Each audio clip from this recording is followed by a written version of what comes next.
What if I told you that your e-bike could save you thousands of dollars every year, and maybe even replace your car for most of your daily trips, if not entirely? That might sound like an exaggeration, but when you really crunch the numbers, the cost difference between owning a car and owning an electric bike is wild. Today, we're breaking it all down. The real cost of buying, fueling, maintaining, and living with an e-bike compared to a car. As always, I'm Jenny, and you're watching NextJen.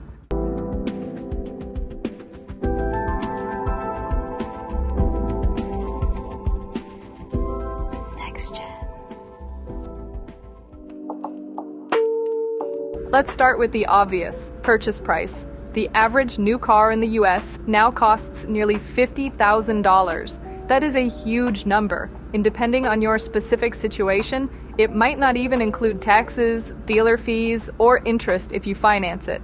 Now compare that to an electric bike, where even a premium model will usually set you back only a few $1,000s. And if you're on a budget, there are perfectly capable models for closer to $1,000, or less if you catch a great sale.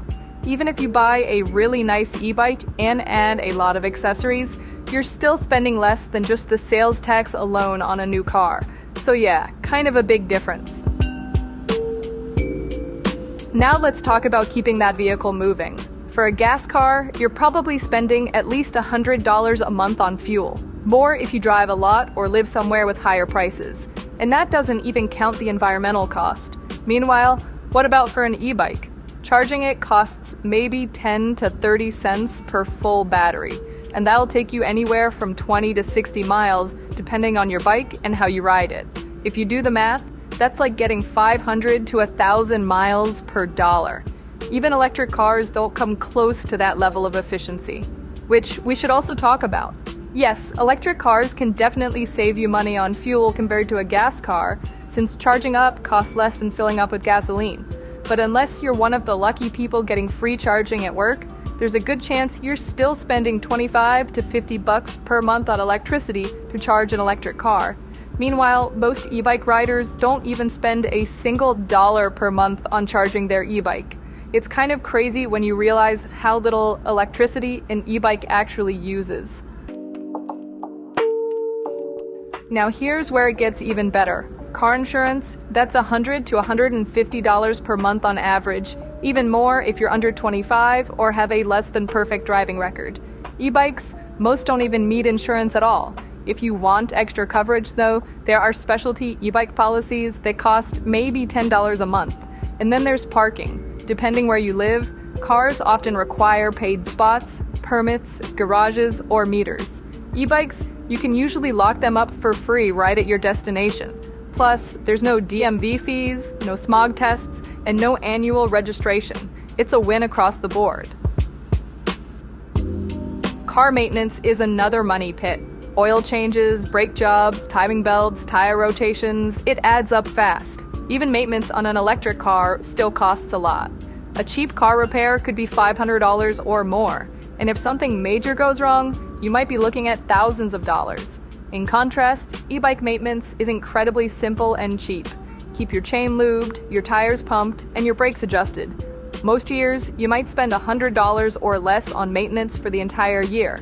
Even when it comes time to replace your tires, together they'll cost less than replacing a single tire on a car. The single most expensive part you may have to replace one day is your battery, which might run you $300 to $500 every 3 to 5 years. Though that still costs less than a single big car repair, and there are plenty of tips and tricks for eking out a couple more years from your battery, which basically saves you another $100 or so per year. But cost isn't the only thing. E-bikes also save you time and stress. No sitting in traffic, no hunting for parking, no waiting in line at the DMV, and let's be real, riding an e-bike is just more fun. You can cruise past cars stuck in gridlock, take shortcuts through parks and bike lanes, and feel the wind in your face every time you ride. It's good for your mental health, good for the planet, and way easier to fit into a city lifestyle.